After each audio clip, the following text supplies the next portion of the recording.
नमस्कार दोस्तों। आज हम आप सभी के बीच में आए हैं एक बहुत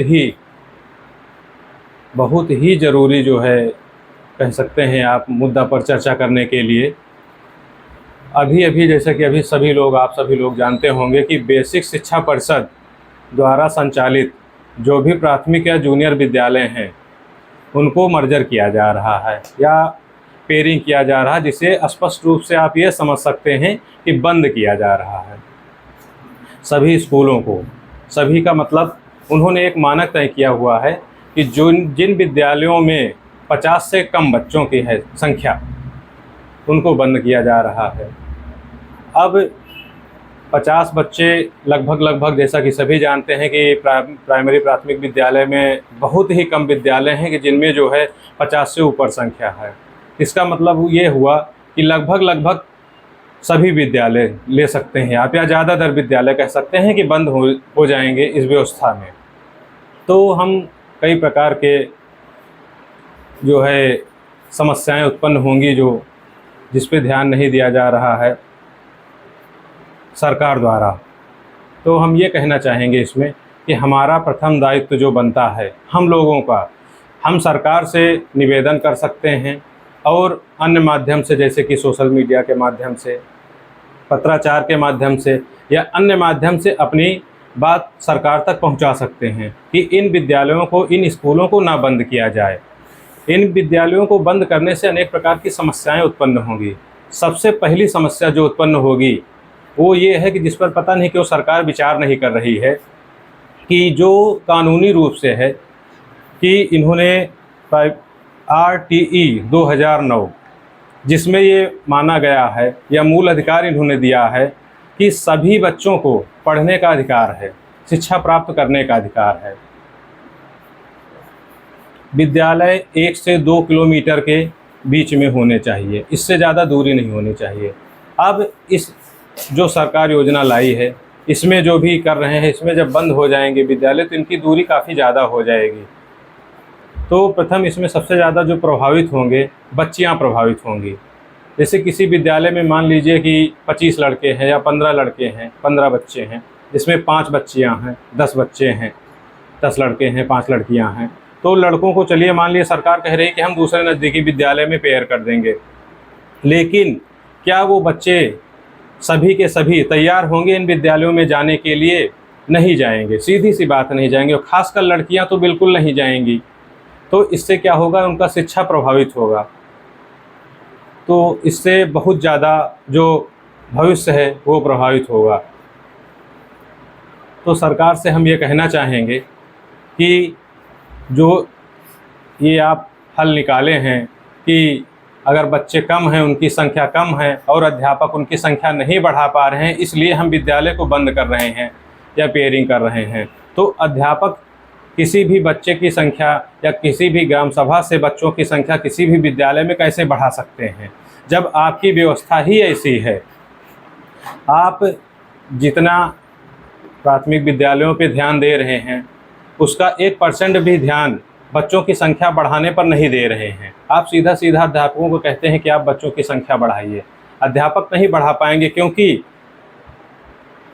लगभग सभी ग्राम सभा में छोटे मोटे प्राइवेट विद्यालय उपस्थित हैं जिनको आपने यानी सरकार ने ही मान्यता दिया हुआ है, जो मानक के अनुरूप नहीं है।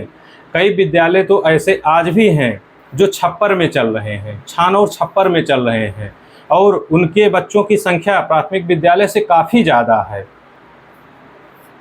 तो उन विद्यालयों को आप बंद नहीं करवा पा रहे हैं, ना उनकी जांच हो पा रही है। सिर्फ आप अध्यापकों से कहते हैं संख्या बढ़ाए, कैसे संख्या बढ़ेगी? कोई भी व्यक्ति अपने बच्चों को सरकारी विद्यालय में पढ़ाना नहीं चाह रहा है। तो इस तरह से ये समस्याएं लगातार बढ़ती जा रही हैं। तो इसका निदान जो सरकार ने निकाला है, हम ये कहना चाहेंगे कि स्कूलों को बंद करना ये बिल्कुल भी उचित नहीं है, क्योंकि यदि एक बच्चा या एक बच्ची भी इस व्यवस्था से प्रभावित होकर अनपढ़ रह जाता है या पढ़ लिख नहीं पाता है तो वो बहुत बड़ी समस्या होगी। क्योंकि किसी भी देश का भविष्य उस देश के बच्चे ही तय करते हैं कि वो उस देश का भविष्य क्या होगा। और हम सरकार से यही कहना चाहेंगे कि आप जिस भी ग्राम सभा में, विद्यालय में आपको लग रहा है कि बच्चों की संख्या कम है, यहाँ पे बच्चे नहीं आ पा रहे हैं, तो उस ग्राम सभा का एक रिकॉर्ड मंगवा लीजिए और जो आपके पास ऑलरेडी है, वहाँ जो भी राशन वितरण प्रणाली है, तो उस ग्राम सभा में कितने परिवार को राशन दिया जा रहा है।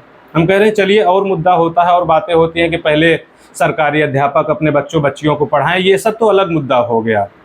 लेकिन सबसे पहले आप राशन का रिकॉर्ड मंगवाइए, उसमें देखिए कि उस विद्यालय के या जिस ग्राम सभा में है, जहां पता चल रहा है कि प्राइमरी में 10 बच्चे या 5 बच्चे हैं, इसका मतलब हुआ कि वहां और बच्चे जो हैं वो टहल तो रहे नहीं हैं, पढ़ने गए हैं। तो पढ़ कहाँ रहे? प्राइवेट विद्यालय में। तो प्राइवेट विद्यालय में पढ़ रहे हैं, मतलब उनके माता पिता सक्षम हैं प्राइवेट विद्यालय का फीस देने में।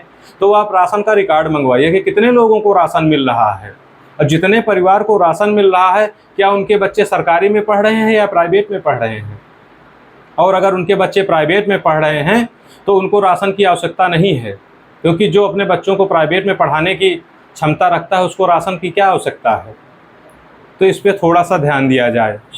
और अन्य जो और कई प्रकार के, इसमें चर्चा पर चर्चा बहुत लंबी हो जाएगी और अनेक प्रकार के हैं। जैसे विद्यालय बंद करने से रसोइयाँ का नौकरी प्रभावित होगा। एक रसोइया को सरकार 1 साल में 10 माह का वेतन देती है, और 1 माह का उनका वेतन है मात्र 2000 रुपये,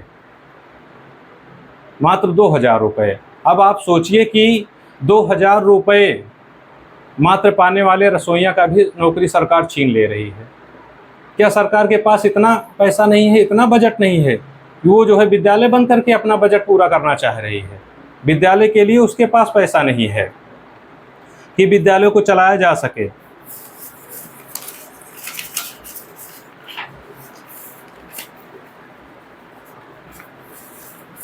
हम लोग अक्सर सुनते रहते हैं कि हमें जो है अन्य देशों, विकसित देशों से तुलना करनी है, जापान से तुलना करनी है। कई माध्यमों में, जैसे मोदी जी ने कहा था कि हम बनारस को क्योटो बनाएंगे, तो अधिकतर हम लोग तुलना जापान से करने लगते हैं। तो जापान की एक कहानी लगभग सभी लोग सुने होंगे कि सिर्फ एक बच्ची के लिए पूरी एक ट्रेन वहाँ की सरकार चला रखी थी, सिर्फ एक बच्ची की पढ़ाई ना छूटे। तो आप सोचिए कि एक बच्ची की पढ़ाई न छूटे, इसलिए पूरी ट्रेन वहाँ चल रही है। और यहाँ हमारी सरकार इस पर आ गई है कि नहीं, अगर 50 बच्चे से कम है तो उस विद्यालय से हटा के दूसरे विद्यालय में शिफ्ट कर दिया जाए। क्यों भाई, ऐसा क्यों हो रहा है? इससे क्या समझा जाए, क्या निकलेगा अर्थ इसका? कुल मिला के सरकार यही तो चाहती है ना कि शिफ्ट कर दिया जाए, अर्थात उसका पैसा बचने लगे, वहाँ के अध्यापक जो दूसरे विद्यालय में जाएंगे अध्यापक कम हो जाएंगे। तो ऐसा करना बिल्कुल भी उचित नहीं है। सरकार को चाहिए कि बल्कि जहां विद्यालयों की संख्या बढ़ाने की ज़रूरत है, वहां सरकार विद्यालय बंद करना चाह रही है। विद्यालय को बिल्कुल भी ना बंद किया जाए।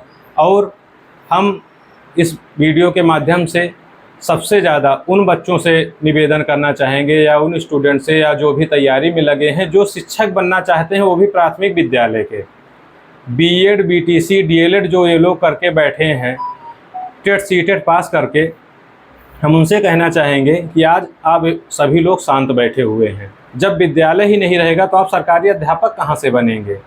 तो इसलिए इस तरह के मुद्दों को आप नज़रअंदाज कर रहे हैं। आप अनेक सोशल मीडिया पे दिन भर 1 घंटे, 2 घंटे, 3 घंटे देखते रहते हैं, लेकिन ये कोई छोटा मुद्दा नहीं है। इस पर आप जिस भी माध्यम से विचार रख सकते हैं, विचार रखिए, अनशन कीजिए, पत्राचार कीजिए, लेकिन सरकार से निवेदन करिए, सरकार तक ये बात पहुँचाइए कि विद्यालय कदापि बंद ना हो, बल्कि विद्यालय की संख्या बढ़ाई जाए। और जितने भी प्राइवेट विद्यालय हैं, निजी विद्यालय हैं, तत्काल उनको प्रभाव से उनकी जांच किया जाए, और सरकारी आदेश हो कि अगर वो मानक के अनुरूप नहीं हैं तो उनको बंद किया जाए। क्योंकि सरकार उन विद्यालयों को ये नहीं जांच करवा पा रही, ये नहीं समझ पा रही कि आप सरकारी अध्यापक बनाने के लिए सीटेट या अनेक, मतलब उसी प्राइमरी में 1 से लेकर 5 तक बच्चों को पढ़ाने के लिए आपको सीटेट पास और बढ़िया अच्छे छात्र चाहिए, जो है शिक्षक चाहिए कि जो पढ़े लिखे हों और वेल ग्रेजुएट हों, सीटेट पास हों, उनका इंटरव्यू वगैरह आप लेके जो है उनको नियुक्ति देते हैं। और वही पता चलता है कई ऐसे प्राइवेट विद्यालय हैं 1 से 5 या 1 से 10 तक के लेके कि जिनमें हाई स्कूल और इंटर के फेल लड़के लड़कियां जो है अध्यापक बने बैठे हैं। तो ये क्या है, ये आप किस मानक से तैयार कर रहे हैं?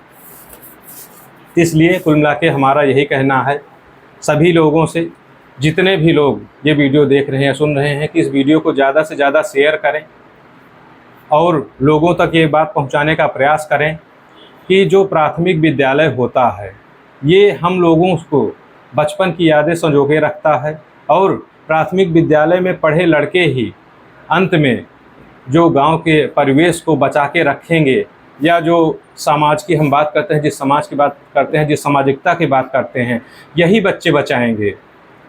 कॉन्वेंट में पढ़ने वाले या प्राइवेट विद्यालयों में पढ़ने वाले बच्चों को ज़मीनी स्तर से कोई लगाव नहीं होता है, और ना ही वो जो है सामाजिक निर्माण या जो भी आप कह सकते हैं, इसमें उनका किसी भी प्रकार का कोई योगदान नहीं रहता है।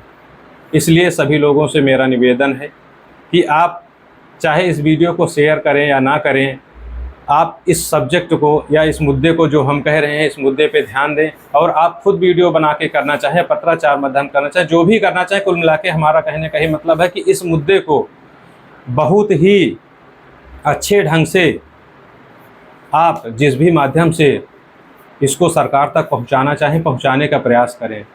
इस मुद्दे को हल्का ना समझें, ये बहुत ही चिंतनीय विषय है। आज हम लोग बिल्कुल भी ध्यान नहीं दे रहे हैं। अध्यापक हैं तो वो किसी तरह अपनी नौकरी बचाने में लगे हुए हैं, क्योंकि सरकारी आदेश से वो कुछ नहीं कर सकते हैं। उनका क्या है, जो नियुक्ति पाए हैं वो इधर हैं, उधर चले जाएंगे, दूसरे विद्यालय चले जाएंगे। जो बच्चे तैयारी कर रहे हैं वो ये नहीं सोच पा रहे हैं कि जब विद्यालय ही नहीं रहेगा तो हमारी नियुक्ति कहाँ होगी। लेकिन वो भी तैयारी में लगे हुए हैं कि ठीक है, वैकेंसी आएगी तब हम नियुक्ति पाएंगे। तो नियुक्ति पाने के लिए या वैकेंसी लाने के लिए पहले आप विद्यालय को तो बचाइए, जब विद्यालय बचेंगे तभी नियुक्ति आएंगी। इसलिए पुनः आप लोगों से निवेदन रहेगा हमारा कि जो है इस मुद्दे को ध्यान दीजिए, ज़्यादा से ज़्यादा शेयर कीजिए इस वीडियो को, या आप स्वयं वीडियो बना के डालिए। हम ये नहीं कह रहे हैं कि आप हमारा ही शेयर कीजिए, आप बना के डालिए, इस मुद्दे पर चर्चा कीजिए, लोगों तक बात पहुँचाइए। और किसी भी तरीके से कुल मिला के सोशल मीडिया के जितने माध्यम हैं या अन्य माध्यम, उनका उपयोग कीजिए। और किसी भी तरह ये जो है सरकार का एक प्रकार से हम इसे कहेंगे बहुत ही गलत निर्णय है, इसको सरकार को वापस लेने पर मजबूर कीजिए और एक प्रकार का अभियान चलाइए, सेव विलेज स्कूल। ठीक है, सेव विलेज स्कूल।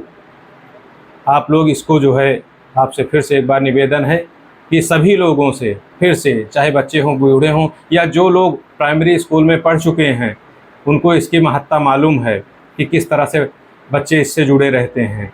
तो कुल मिला के फिर हमारा आप लोगों से यही एक निवेदन है कि सेव विलेज स्कूल। धन्यवाद।